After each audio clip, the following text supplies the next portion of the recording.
Hello नमस्कार आदाब सलाम सत श्री अकाल केम छो कसे काय किरो हाल है के ना छी यहाँ सब कैसन वानी हाउ आर यू कैसे हैं आप लोग केमोन आछो मरक्का केमती अच्छंती खम्मागनी होगो। उम्मीद करता हूँ कि आप लोग बहुत अच्छे होंगे, स्वस्थ होंगे, दुरुस्त होंगे और आपका समय बहुत मज़े में बीत रहा होगा। मित्रों, आज के इस वीडियो में हम चर्चा करने वाले हैं एक विशेष व्यक्ति के कुंडली के बारे में। नाम नहीं बताऊंगा, लेकिन उनका डेट ऑफ बर्थ मैं आपको बता देता हूं कि उनका डेट ऑफ बर्थ क्या है, ताकि अगर कोई विद्वान हो जो कुंडली उनका अगर मैच करना चाहे, देखना चाहे कि मैंने सही बताया गलत बताया, तो वो लोग अपना मैच करके देख सकते हैं। डेट ऑफ बर्थ है 15/11/1970 का इनका जन्म है। 7 बजे सुबह का है। मेरठ यूपी का इनका जन्म स्थान है। एक बार फिर से बता देता हूँ, 15/11/1970 7 बजे सुबह में मेरठ यूपी का। सर आप जिनकी कुंडली है डॉक्टर साहब, आप ऐसा करें कि जल्दी से एक कॉपी और कलम लेकर के आ जाए, पहले वीडियो को पॉज कर दें।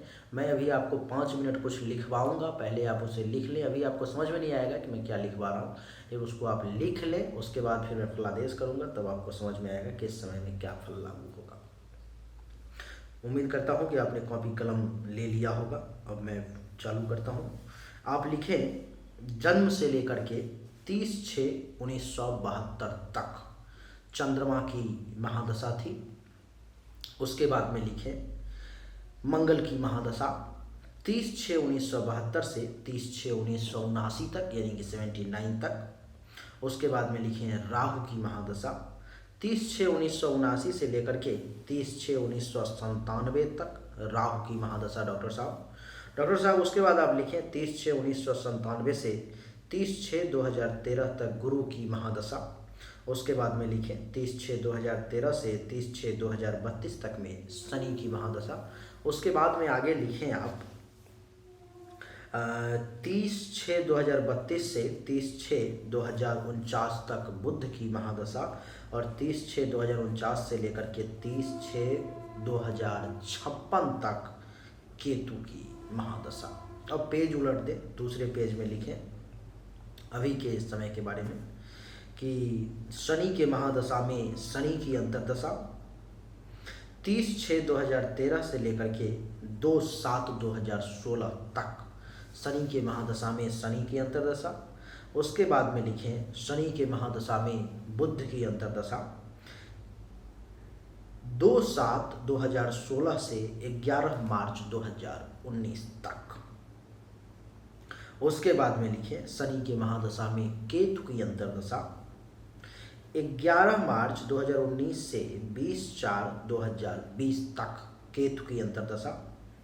उसके बाद में लिखें शनि के महादशा में शुक्र की अंतर्दशा 20/4/2020 से लेकर के 20/6/2023 तक शुक्र की अंतर्दशा। उसके बाद में लिखें शनि के महादशा में सूर्य की अंतर्दशा 20/6/2023 से लेकर के 2/6/2024 तक। उसके बाद में लिखें, अभी आप सिर्फ लिखते चले जाएं, कुछ समझने की ज़रूरत नहीं है अभी आपको। उसके बाद में लिखें शनि के महादशा में चंद्रमा की अंतर्दशा 2/6/2024 से लेकर के 2 जनवरी 2026 तक। उसके बाद में लिखें शनि के महादशा में मंगल की अंतर्दशा 2 जनवरी 2026 से 11 फरवरी 2027 तक मंगल की अंतर्दशा। उसके बाद में लिखें शनि के महादशा में राहु की अंतर्दशा 11 फरवरी 2027 से लेकर के 17 दिसंबर 2029 तक शनि के महादशा में राहु की अंतर्दशा। उसके बाद में आप लिखें शनि के महादशा में गुरु की अंतर्दशा 17/12/2029 से लेकर के 30/6/2032 तक गुरु की अंतर्दशा। अभी आप थोड़ा और लिखें, दूसरा पेज उलट दें। अब लिखें बुध के महादशा में बुध की अंतर्दशा 30/6/2032 से लेकर के 27/11/2034 तक बुध के महादशा में बुध की अंतर्दशा। उसके बाद में लिखें बुध के महादशा में केतु की अंतर्दशा 27/11/2034 से 23/11/2035 तक। उसके बाद में लिखें बुध के महादशा में शुक्र की अंतर्दशा 23/11/2035 से लेकर के 23/9/2038 तक शुक्र बुध के महादशा में शुक्र की अंतर्दशा। उसके बाद में लिखें बुध के महादशा में सूर्य की अंतर्दशा 23/9/2038 से लेकर के 30/7/2039 तक। उसके बाद में लिखें बुध के महादशा में चंद्रमा की अंतर्दशा 30/7/2039 से लेकर के 30/12/2040 तक। उसके बाद में लिखें बुध के महादशा में मंगल की अंतर्दशा 30/12/2040 से लेकर के 27/12/2041 तक। उसके बाद में लिखें बुध के महादशा में राहु की अंतर्दशा 27/12/2041 से लेकर के 14/7/2044 तक। उसके बाद में लिखें बुध के महादशा में गुरु की अंतर्दशा 14/7/2044 से लेकर के 20/10/2046 तक। उसके बाद में लिखें बुध के महादशा में शनि की अंतर्दशा जो कि 20/10/2046 से लेकर के 30/6/2049 तक। यही 5 मिनट का मूल समय मैं आपसे लेना चाह रहा था, ये आपने लिख लिया। अब आप बस ये समझने की कोशिश करोगे कि अब मैं जिस जिस ग्रह का जो जो फलादेश दूंगा, जो जो मैं बताऊंगा, अब उस समय में उसकी महादशा में उसकी अंतर्दशा में वही फल लागू होगा। अब आप समझने की ज़रा कोशिश करेंगे, अपना कॉपी पेन पास में रखेंगे, पहले एक बार पूरी वीडियो को देख लेंगे, उसके बाद अगर इच्छा हुई तो अपना लिख लेंगे। आपको मैं बता दूं कि ये जो वीडियो है, ये जो कुंडली है आपकी, वो वृश्चिक लग्न की है और वृषभ राशि है आपकी जन्म। और मैं आपको बता दूं, सूर्य से फलादेश स्टार्ट करते हैं कुंडली में। वृश्चिक लग्न के कुंडली में वैसे तो सूर्य एक योग कारक ग्रह होता है, लेकिन आपके कुंडली में सूर्य एक मारक ग्रह है। इसका लॉजिक ये है कि आपके कुंडली में सूर्य जो है सो तुला राशि में द्वादश भाव में बैठा हुआ है, जो कि नीच का हो गया। जब भी सूर्य की महादशा अंतर्दशा आपके ज़िंदगी में आएगी सर, आप नोट करें, आपके पाँव में चोट लगने की संभावना बढ़ जाएगी और खर्चा ज़्यादा होगा, धनहानि का योग बन जाएगा, सैया सुख में कमी आ जाएगी, विदेश यात्रा का घर छोड़ करके बाहर जाने का योग बन जाएगा, अस्पताल के खर्चा का योग बन जाएगा, आँख से संबंधित भी किसी प्रकार की परेशानी आने का योग बन जाएगा। यहाँ से सूर्य की दृष्टि जो है सो छठे भाव पर में पड़ रही है, जिसके कारण से जब सूर्य का समय आएगा तो दुश्मन आपको ज़्यादा परेशान करेंगे, चिंता में रहोगे, बीमारी भी परेशान करेगी, कुछ कर्ज में जाने का भी योग बन जाएगा, केस मुकदमा का भी योग बन जाएगा, पेट से संबंधित बीमारी भी आपको परेशान करेगी, आपके ऊपर में कलंक भी लगाया जाएगा, शोक और दुख का भी समय रहेगा। सूर्य के महादशा में आप देख लें कि सूर्य की महादशा कब है और सूर्य की अंतर्दशा जब जब होगी तब भी ये फल लागू होगा। वो कब कब है आप अपना निकाल के देख लो, इसलिए मैंने आपको पहले लिखवा दिया। अब सूर्य के बाद चंद्रमा की बात करेंगे। इस कुंडली में चंद्रमा जो है सो वृषभ राशि में सप्तम भाव में बैठा हुआ है, उच्च का। इस कुंडली में चंद्रमा जो है सो एक योग कारक ग्रह हो गया। चंद्रमा का सप्तम भाव में बैठने के कारण पत्नी भी जो है आपको सो सुंदर मिली होगी, आपकी पत्नी देखने में काफ़ी सुंदर होगी। लेकिन आपको मैं बता दूं कि चंद्रमा इस कुंडली में उच्च का हो गया, राजयोग कारक हो गया। लगभग जिंदगी में आपको जितनी चीज़ें मिली हैं वो चंद्रमा और मंगल के कारण ही मिली है, लेकिन चंद्रमा और मंगल भी इतना ज़्यादा मजबूत नहीं है कि वो आपको सब कुछ देने में सक्षम हो। देगा वो, लेकिन कम मात्रा में। अब जो इतना मिलना चाहिए सो इतना ना मिल करके इतना वो देगा, वो वही बात है। सूर्य जिसका फलादेश अभी अभी मैंने आपको किया, सूर्य का रिजल्ट आपको मिलेगा, सूर्य से संबंधित परेशानी मिलेगी। सूर्य 28 डिग्री पर में बैठा हुआ है इस कुंडली में, लेकिन नीच का है, इसके कारण से आपको ये ज़्यादा परेशान करेगा। चलिए चंद्रमा का फलादेश आप सुनिए। चंद्रमा आपकी कुंडली में उच्च का है, समस्त फल को देने में सक्षम है, राजयोग कारक ग्रह हो गया।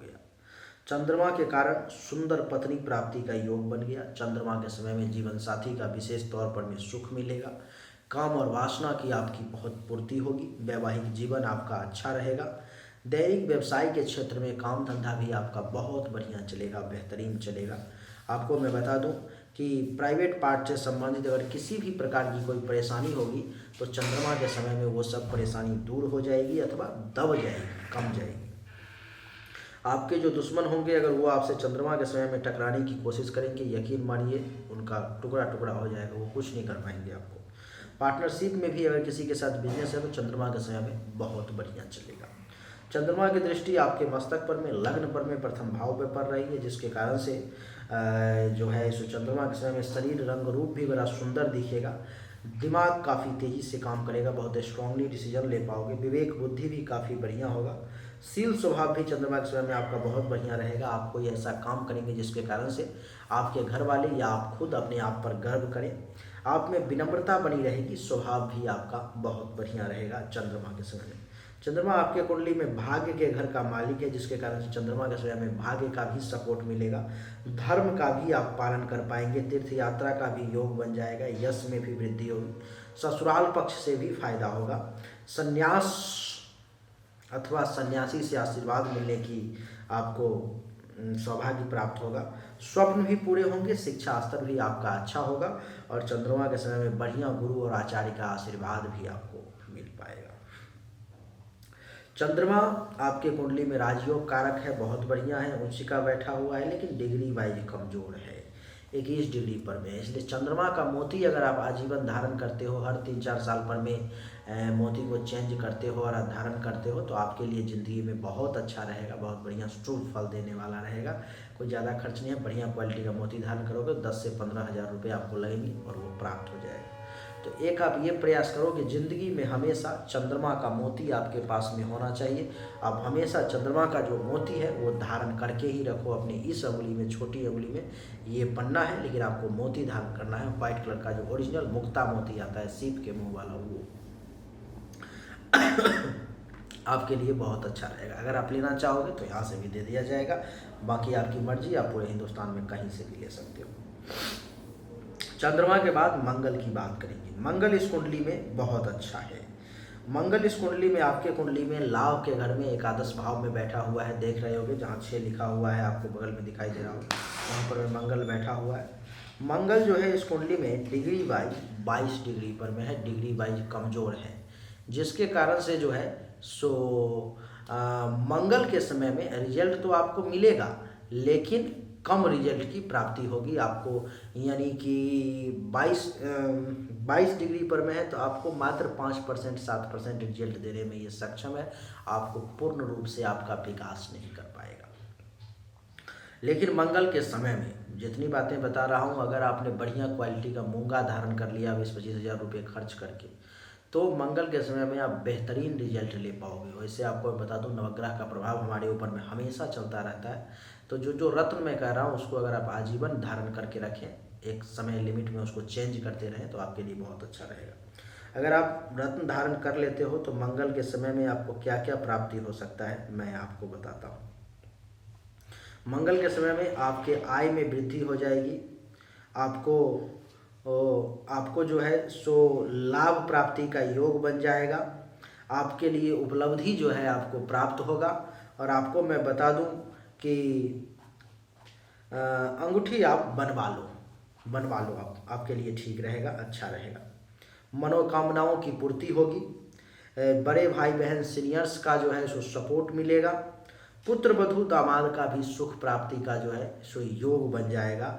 आपके लिए काफ़ी ज़्यादा अच्छा रहेगा। यानी कि कहने का अर्थ ये है कि मंगल लगभग हर मामले में आपके लिए बढ़िया फल देने वाला जो है सो साबित होगा। हर तरफ से आपको फायदा ही मिलेगा। मंगल के समय में आप देखेंगे कि हर तरफ से आपको लाभ ही मिल रहा है। अगर कान से संबंधित भी किसी प्रकार की कोई परेशानी है, बीमारी है, तो मंगल के समय में वो दब जाएगा। मंगल की दृष्टि 1 2 3 4 दूसरे भाव पर में धन धान्य संपत्ति में वृद्धि का योग बन जाएगा। मंगल के समय में परिवार की जो परेशानी होगी वो भी दूर होने लगेगी, लेकिन वाणी आपका रफ हो जाएगा, तीखा हो जाएगा, थोड़े से गुस्सा में रहोगे। और आपको बता दूं कि पड़ोसी के साथ जो है सो कुछ टेंशन होने का भी योग है और कुछ पड़ोसी से लाभ होने का भी योग है। मंगल की सप्तम दृष्टि यहाँ से पंचम भाव पर में, तो पुत्र प्राप्ति का योग बन गया। विद्या बुद्धि के क्षेत्र में जो है सो आप बढ़िया करोगे, यश में वृद्धि होगी, चाहने वालों की संख्या मंगल के समय में बढ़ेगी, धर्म कर्म का भी पालन करेंगे, मंगल कार्य भी आपके हाथों से होने का योग बन जाएगा। ननिहाल पक्ष से भी जो है सो आपको लाभ मिलेगा। और आपको मैं बता दूं कि हृदय छाती के निचले भाग से संबंधित अगर किसी भी प्रकार की कोई भी परेशानी अगर चल रही है तो मंगल के समय में जो है विशेष तौर पर में वो परेशानी दब जाएगी, दूर हो जाएगी। आपको मैं बता दूं कि मंगल की अष्टम दृष्टि जो है सो आपके छठे भाव पर में, तो मंगल के समय में अगर आपको दुश्मन परेशान करने की कोशिश करेगा तो वो परास्त हो जाएगा। कुछ चिंताएं रहेंगी लेकिन चिंताओं का नाश होगा, कुछ रोग परेशान करने की कोशिश करेंगे लेकिन रोग का नाश हो जाएगा, कर्ज वगैरह से मुक्ति मिलने का योग रहेगा। केस मुकदमा वगैरह में आपके मामले में अगर कोई केस मुकदमा वगैरह है तो आपके पक्ष में रिजल्ट आने की संभावना रहेगी। पेट से संबंधित कुछ परेशानी है तो वो भी दब जाएगा। आपके ऊपर में अगर कोई कलंक लगा हुआ है तो वो धुल जाएगा। शोक और दुख की जो है अगर कुछ छां है तो वो भी कम हो जाएगी अथवा समाप्त हो जाएगी। तो मंगल का समय कहने का मतलब आपके लिए बहुत अच्छा रहने वाला है। मंगल के बाद बुध की चर्चा करेंगे और आपको बता दूं कि बुध जो है इस कुंडली में एकादश भाव का और अष्टम भाव का मालिक है। और वृश्चिक लग्न के कुंडली में बुध एक मारक ग्रह होता है, उसमें भी बुध अस्त का आपके कुंडली में पड़ा हुआ है 9 डिग्री पर में, ये ज़्यादा खतरनाक हो गया। लेकिन बुध शुक्र गुरु का एक स्वभाव होता है, ये मारक भी होता है, फिर भी कुछ ना कुछ अच्छा रिजल्ट जो है आपको दे ही देगा। तो मैं तो इसका बुरा परिणाम आपको बताने जा रहा हूँ, लेकिन इसमें ये कुछ % आपको अच्छा रिजल्ट जो है शुद्ध दे देगा। कुछ ही, बहुत ज़्यादा नहीं, कुछ ही। बुध का जब जब समय आएगा जिंदगी में, आपको बता दूं बुध अस्त का है, तो जिसके कारण से जो है सो बुध के समय में थोड़ा सा याददाश्त शक्ति कमज़ोर हो जाएगी, थोड़ा सा समझना बूझना आपके लिए थोड़ा सा कम हो जाएगा, मानसिक रूप से कुछ परेशानी भी आपके लिए रहेगी। बुध के समय में जो है शरीर में कुछ ऊर्जा की कमी का एहसास होगा। आपको बता दूं कि बुध के समय में कोई बहुत ज़्यादा बढ़िया बढ़ चढ़ करके काम नहीं कर पाओगे। बुध की सप्तम दृष्टि जो है सप्तम भाव पर में, तो पत्नी के साथ भी कुछ टेंशन तनाव छोटा मोटा चलता रहेगा, बहुत ज़्यादा नहीं लेकिन छोटा मोटा। काम वासना की पूर्ति होगी, वैवाहिक जीवन में कुछ परेशानी का सामना करना पड़ेगा, व्यवसाय बहुत बढ़िया नहीं चलेगा और दुश्मन कुछ परेशान करने की दुश्मन भी जो है आपको कोशिश कर सकते हैं। बुध जो है इस कुंडली में अष्टम भाव का भी मालिक है, तो काम में रुकावट का भी योग बनेगा और धन लाभ का भी योग बनेगा, क्योंकि ये एकादश भाव के भी मालिक है। बुध के लिए, क्योंकि बुध मारक है इसलिए रत्न नहीं धारण करना था, लेकिन लॉजिक यहाँ पे ये हो गया कि क्योंकि बुध अस्त का है इसलिए बुध का पन्ना रत्न धारण करना आपके लिए अनिवार्य हो गया। आपके कुंडली में 3 ग्रह अस्त का पड़ा हुआ है, आपको तो बहुत रत्न धारण करना पड़ेगा जिंदगी में,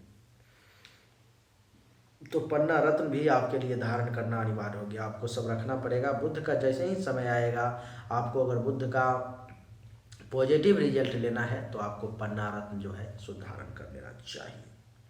बुध के अलावा अब आगे बढ़ते हैं, गुरु की चर्चा करते हैं। गुरु इस कुंडली में एक योग कारक ग्रह था, पंचम भाव का और द्वितीय भाव का मालिक था, लेकिन अस्त का होकर के द्वादश भाव में चला गया तुला राशि में, जिसके कारण से कुछ अच्छा रिजल्ट और कुछ बुरा रिजल्ट दोनों का गुरु के समय में योग बनेगा। गुरु अस्त का है इसलिए सबसे पहले गुरु का रत्न पुखराज धारण करना गुरु के समय में आपके लिए अनिवार्य हो गया। जब जब गुरु की महादशा और अंतरदशा आएगी, आपको गुरु के लिए पुखराज धारण करना अनिवार्य हो गया, धारण करना ही पड़ेगा, तभी जाकर के उसका पॉजिटिव रिजल्ट मिलेगा, नहीं तो बुरा में वो और ज़्यादा बुरा कर देगा। वैसे मैं बता दूं कि गुरु शुक्र और बुध का एक स्वभाव होता है, ये अगर खराब भी है तब भी कुछ ना कुछ अच्छा रिजल्ट दे करके चला जाता है। तो किस मामले में कुछ अच्छा रिजल्ट दे देगा वो भी मैं आपको बताऊंगा, लेकिन गुरु जो है ज़्यादातर किस प्रकार से आपको परेशान करेगा वो भी मैं आपको बताता हूँ। गुरु के समय में पाँव में चोट लगने की संभावना रहेगी, खर्चा ज़्यादा होगा, धनहानि का योग बन जाएगा, अस्पताल का खर्चा भी आपका कुछ एक्टिवेट हो जाएगा गुरु के समय में। और मैं आपको बता दूं कि गुरु की पंचम दृष्टि आपके चतुर्थ भाव पर में, तो माता को कुछ हेल्थ वाइज इशू, जमीन मकान भूमि भवन गाड़ी से संबंधित कुछ परेशानी का भी आपके लिए जो है सो योग बन जाएगा गुरु के समय में। आपको बता दूं गाड़ी वगैरह से चलाते वक्त बड़ा ध्यान रखने की आवश्यकता पड़ेगी, नहीं तो चोट वगैरह लगने का भी योग बन जाएगा। और गुरु की सप्तम दृष्टि छठे भाव पर में, तो गुरु के समय में दुश्मन परेशान करेगा, चिंतित रहेंगे, रोग परेशान करेगा, कुछ कर्ज वगैरह भी हो सकती है। और केस मुकदमा अगर चल रहा है तो आपके फेवर में रिजल्ट नहीं आ पाएगा। पेट से संबंधित परेशानी, कलंक लगने का योग बन जाएगा। गुरु की नौवीं दृष्टि अष्टम भाव पर में, तो हर काम में बाधा का योग, एक्सीडेंट का योग, धन हानि का भी योग बन जाएगा गुरु के समय में। क्योंकि गुरु इस कुंडली में पंचम भाव और द्वितीय भाव का मालिक है, तो कुछ पैसा जमा पूंजी का भी योग बनेगा, और कुछ अचानक से धन लाभ का, और कुछ धर्म कर्म के काम में भी पालन करने का योग बनेगा, और थोड़ा मोड़ा फैमिली से सपोर्ट मिलेगा, जिसके कारण से बहुत ज़्यादा परेशानी आपको महसूस नहीं होनी चाहिए। गुरु के बाद अब शुक्र की बात करेंगे। शुक्र इस कुंडली में जो है सो आपके इसी भाव में, यानी कि द्वादश भाव में ही वक्री अवस्था में और अस्त के होकर के बैठे हुए हैं, जिसके कारण से, और शुक्र जो है इस कुंडली में वैसे भी मारक है, और शुक्र की जो डिग्री है वो है 21 डिग्री पे शुक्र है, यानी कि आपको परेशान करने के लिए 10% लमसम ये काफ़ी है, 10% आपको ये डैमेज कर सकते हैं। इसलिए आप लिखें शुक्र के समय में आपको क्या क्या परेशानी होगी। शुक्र के समय में फिर से वही परेशानी, क्योंकि द्वादश भाव में ही बैठे हैं। धन हानि का योग, पाँव में चोट लगने का योग, सैया सुख में कमी, घर छोड़ करके दूर जाने का योग, अस्पताल के खर्चा का योग, आँख से संबंधित परेशानी का योग, दुश्मन से परेशानी का योग, चिंता का योग, रोग का योग, कर्ज का योग, केस मुकदमा में आपके विरोध में रिजल्ट जाने का योग, कलंक लगने का योग, शोक और दुख का योग भी आपको जो है शुक्र के समय में झेलना पड़ेगा, जब जब शुक्र की महादशा अंतरदशा आएगी। पति पत्नी के बीच में भी टेंशन तनाव का योग बन जाएगा शुक्र के समय में, यानी कि शुक्र का रिजल्ट जो है आपके लिए बहुत बढ़िया नहीं रहने वाला है। शुक्र के बाद अब शनि की बात करेंगे। शनि भी इस कुंडली में छठे भाव में बैठा हुआ है, और एक बात मैं आपको बता दूं कि सूर्य, शुक्र, गुरु और शनि, इन 4 ग्रह का रिजल्ट हमारे हिंदुस्तान के लिए खराब है। लेकिन अगर आप यही हिंदुस्तान छोड़ करके किसी और कंट्री में चले जाते हैं तो इन सब का रिजल्ट आपके फेवर में आ जाएगा, अच्छा हो जाएगा। दूसरा, अगर आप जन्म स्थान छोड़ करके किसी दूसरे स्टेट, किसी दूसरे राज्य में चले जाते हैं, तब भी रिजल्ट कुछ अपने फेवर में आ जाएगा, नहीं तो ये रिजल्ट जन्म स्थान पर में पूर्ण नेगेटिव है। शनि इस कुंडली में जो है सर 25 डिग्री पर में मेष राशि में आपके कुंडली के छठे भाव में बैठा हुआ है, और जैसा कि आप जानते होंगे कि मेष राशि का शनि जो है सो नीच का होता है, तो शनि भी इस कुंडली में बहुत ज़्यादा खराब हो गया। शनि का जब जब समय आएगा आपको बड़ी परेशानी का सामना करना पड़ेगा, जैसे कि शनि के समय में क्या क्या परेशानी होगी सुन लो। शनि के समय में पेट से संबंधित परेशानी, दुश्मन का परेशान करना, चिंतित होना, छठे भाव में बैठा हुआ, और रोग का परेशानी, केस मुकदमा का चक्कर भी लगने का योग, कुछ कर्ज वगैरह भी हो सकता है। आपको मैं बता दूं कि आपके ऊपर में कलंक लगने का भी योग, कुछ शोक और दुख का भी जो है योग बन जाएगा। शनि की तीसरी दृष्टि आपके अष्टम भाव पर में, तो अचानक से धन हानि का योग, घर से दूर जाने का योग, अचानक से बना बनाया काम बिगड़ने का योग, चोट वगैरह लगने का योग, दुर्घटना का योग भी बन जाएगा। शनि की यहाँ से सप्तम दृष्टि आपके कुंडली के द्वादश भाव पर में जाएगी, जिसके कारण से आपको खर्चा का योग, धनहानि का योग, सैया सुख में कमी का योग, और अस्पताल के खर्चा का योग, आँख से संबंधित परेशानी का भी योग बन जाएगा।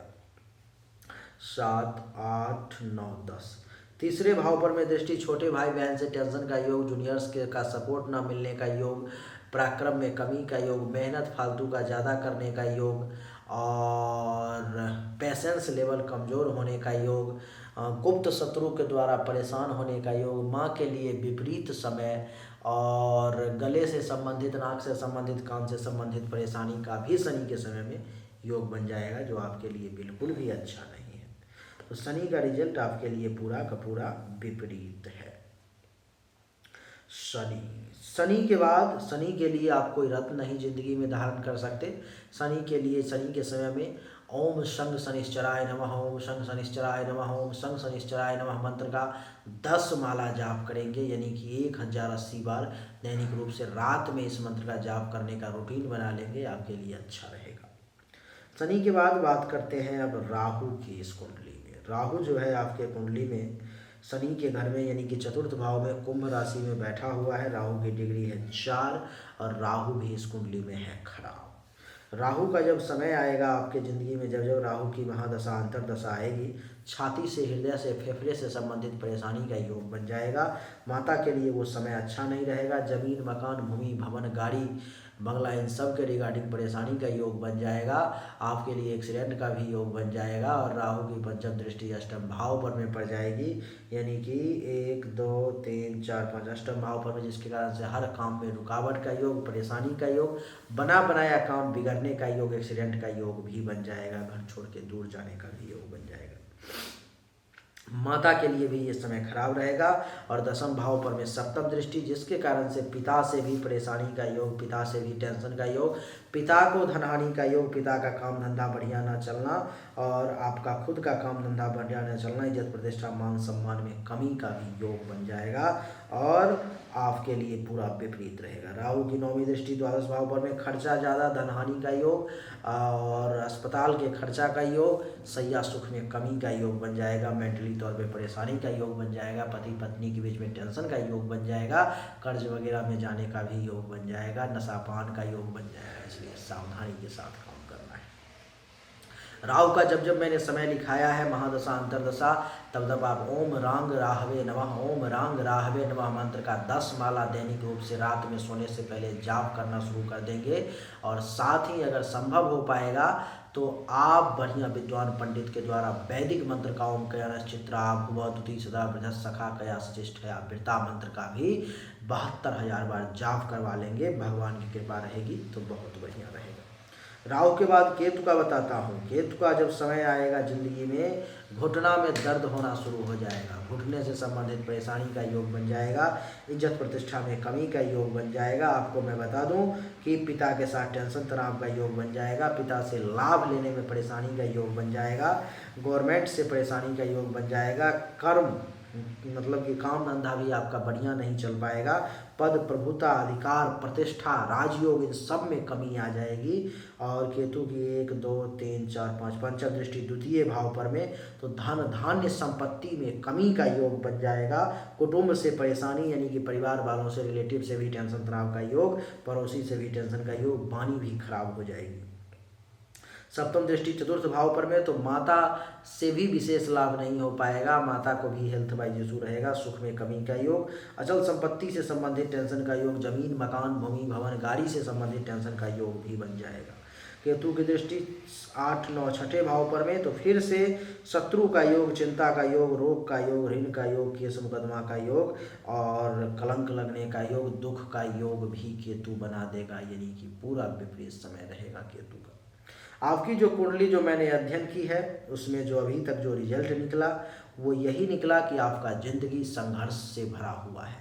कभी भी ज़िंदगी में स्मूथली बहुत कम समय ऐसा होगा जिस समय में आपको कुछ मिल जाए। जिस समय में मंगल, चंद्रमा, कुछ हद तक बुध और शुक्र, गुरु कुछ हद तक जब रहेगा, तब आपको जो है सो नॉर्मली कुछ प्राप्त हो जाए। महादशा, अंतरदशा, प्रत्यंतर दशा, सूक्ष्म अंतरदशा अथवा प्राण दशा में ही क्यों ना हो, प्राप्त हो जाएगा। लेकिन बाकी ग्रह जो है वो आपके बिल्कुल फेवर में नहीं है। इसलिए आपके लिए मैंने रत्न कुछ बताए हैं। अभी जो तात्कालिक में जो स्थिति है बहुत विपरीत समय चल रही है। और इस समय में आपको अगर कुछ भी अगर क्षमता भगवान ने दिया है तो तुरंत शनि के मंत्र का 92,000 बार जाप करवाएं, आपके लिए अच्छा रहेगा। नहीं अगर भगवान ने क्षमता दिया है तो दैनिक रूप से रोज 10 माला ओम शंग शनिश्चराय नमः, ओम शंग शनिश्चराय नमः मंत्र का जाप करें। दूसरा, शुक्र का समय चल रहा है जो कि बिल्कुल भी अच्छा नहीं है। केतु का समय भी आपका बेकार ही गया, बुध का बेकार ही गया और शुक्र की भी स्थिति कुछ ऐसी ही है। तो शुक्र के मंत्र का भी अगर आप पंडित से जाप नहीं करवा पा रहे हो तो खुद ही अभी दैनिक रूप से 2023 के छठे महीने तक ओम शुंग शुक्राय नमः, ओम शुंग शुक्राय नमः, ओम शुंग शुक्राय नमः मंत्र का सुबह में 10 माला जाप करें, आपके लिए बढ़िया रहेगा। शनि के मंत्र का 10 माला दैनिक रूप से रात में जाप करें, आपके लिए अच्छा रहेगा। जब भी आपके कुछ प्रश्न हैं जिनका उत्तर भी देना आवश्यक है, तो आइए आपके प्रश्नों को देखता हूं कि आपके क्या क्या प्रश्न हैं। आपका जो सबसे पहला है कि आप डायरेक्टर थे जॉब में, बहुत अच्छा, वो सब चंद्रमा के और मंगल के कारण आपको प्राप्त हुआ। 2 लाख की नौकरी थी, 1 मिनट में चली गई, बाकी ग्रहों के कारण प्राप्त हुआ। आपको माणिक्य धारण करना चाहिए या नहीं, आपको माणिक्य नहीं धारण करना चाहिए। सूर्य के कारण नीच भंग राजयोग, जिसको विपरीत राजयोग भी कहा जाता है, वो है कुंडली में, लेकिन फिर भी नीच का कभी भी रत्न धारण नहीं करना चाहिए, इसलिए आपको माणिक्य नहीं धारण करना चाहिए। शनि के कारण आपके कुंडली में नीच भंग राजयोग है, जिसके कारण से आपको जिंदगी में बहुत कुछ प्राप्त हुआ, लेकिन शनि का भी रत्न कभी धारण आपको नहीं करना चाहिए। यानी कि शनि का ही अभी समय चल रहा है, शनि के समय में नीच भंग राज होते हुए भी आपको परेशानी का सामना करना पड़ रहा है। क्यों? तो नीच भंग राजयोग बहुत हद तक फल देता है, लेकिन उसको राजयोग समझ करके अगर आप, हाँ, बहुत कम लोगों के कुंडली में वो नीच भंग राजयोग बहुत बेहतरीन रिजल्ट देता है, लेकिन सबके कुंडली में नहीं। तो आपके कुंडली में जब देना था दिया, उसने जितना उसके पास क्षमता था कुछ अच्छा पॉजिटिव कर दिया, क्योंकि वो तो पूर्ण विपरीत करने जा रहा था। मैंने जितना रिजल्ट आपको बताया है वो पूरा का पूरा विपरीत है, वो पूर्ण रूप से निगेटिव रिजल्ट है, लेकिन उसी में से नीच भंग राजयोग के कारण आपको कुछ अच्छा रिजल्ट प्राप्त हो गया, कुछ ही अच्छा प्राप्त हुआ। क्यों? क्योंकि कंडीशन बन गई नीच भंग राजयोग विपरीत राजयोग की, इसीलिए आपको कुछ अच्छा प्राप्त हो गया। मित्रों, और आपका क्या क्वेश्चन है देख लेता हूँ।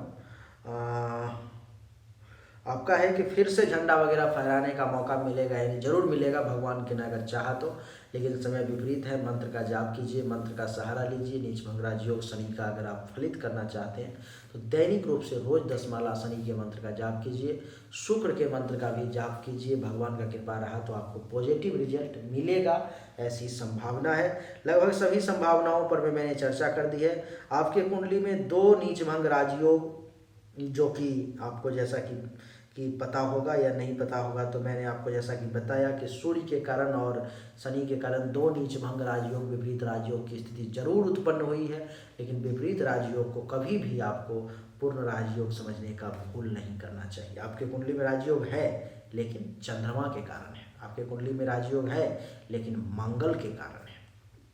सूर्य और शनि के कारण विपरीत राजयोग है, जो कभी भी राजयोग के समान फल देने वाला नहीं साबित होता। चलिए, उम्मीद करता हूँ कि सब कुछ आपको समझ में आ गया होगा।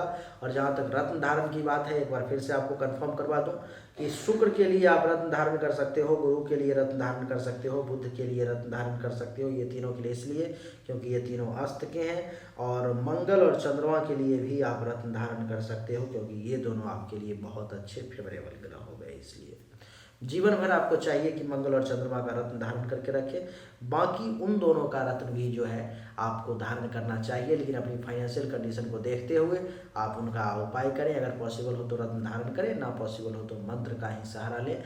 जब सूर्य का समय आए तो मंत्र भी लिख लो आप, ओम आदित्याय नमः मंत्र का 10 माला दैनिक रूप से जाप करना शुरू कर दें। जब चंद्रमा का समय आए तो ओम चंद्रमसे नमः मंत्र का 10 माला जाप करना शुरू कर दें। जब मंगल का समय आए तो ओम मंग मंगलाय नमः मंत्र का 10 माला जाप करना शुरू कर दें। जब बुध का समय आए तो ओम बुंग बुधाय नमः मंत्र का 10 माला जाप करना शुरू कर दें। जब बृहस्पति का समय आए तो ओम ब्रिंग बृहस्पति नमः मंत्र का 10 माला जाप करना शुरू कर दें। जब शुक्र का समय आए तो ओम शुंग शुक्राय नमः मंत्र का 10 माला जाप करना शुरू कर दें। और जब शनि का समय आए तो ओम शं शनिश्चराय नमः मंत्र का 10 माला जाप करना शुरू कर दें। जब राहु का समय आए तो ओम रांग राहवे नमः मंत्र का 10 माला जाप शुरू कर दें। जब केतु का समय आए तो ओम के केतुवे नमः मंत्र का 10 माला जाप शुरू कर दें। चंद्रमा और मंगल के समय में अगर आप जाप नहीं भी करोगे फिर भी आपको पॉजिटिव रिजल्ट मिलेगा, लेकिन जब जाप करोगे तो आपको विशेष रिजल्ट की प्राप्ति होगी। मैंने जानबूझ करके ही पहले आपको विपरीत राजयोग के बारे में या नीच भंग राजयोग के बारे में चर्चा नहीं की, क्योंकि नीच भंग राजयोग फल देता है, ऐसा नहीं है कि फल नहीं देता, लेकिन उसको राजयोग समझ करके उसका संपूर्ण फल मिल जाएगा ये सोचना गलत है, वो नहीं मिल पाएगा। अगर उससे आपको फल लेना है, अच्छा बेहतरीन फल लेना है, तो वही बात मंत्र का सहारा लेना पड़ेगा, मंत्र का जाप करना पड़ेगा। अभी अगर आपको पूर्ण फल लेना है तो अगर पैसे वगैरह है तो शनि के मंत्र का जल्दी से जल्दी आप जाप करवा लो बढ़िया विद्वान के द्वारा। और खुद भी करो और शुक्र के मंत्र का भी जाप करवा लो, बहुत अच्छा रहेगा। हमारे यहाँ से भी करवाना चाहोगे तो हो जाएगा, नहीं तो आप दुनिया में कहीं से भी करवा सकते हो, कोई दिक्कत नहीं। उम्मीद करता हूँ कि आपको सब कुछ समझ में आ गया होगा, हमारा वीडियो पसंद आया होगा। एक एक ग्रह के बारे में बहुत ही आसान भाषा में बताने की कोशिश की है, और आप तो विद्वान हो, आप तो समझने में सब कुछ समझदार हो, बहुत ज्ञान का भंडार है आपके पास में, तो हर एक चीज़ आप समझ गए होंगे। और चलिए, अगर वीडियो हमारा पसंद आए तो इस वीडियो को लाइक करें, शेयर करें, चैनल को सब्सक्राइब करके इसके बेल आइकन के बटन को दबा दें। आप सभी का एक बार फिर से बहुत बहुत धन्यवाद। बोलिए हमारे साथ, राधे राधे।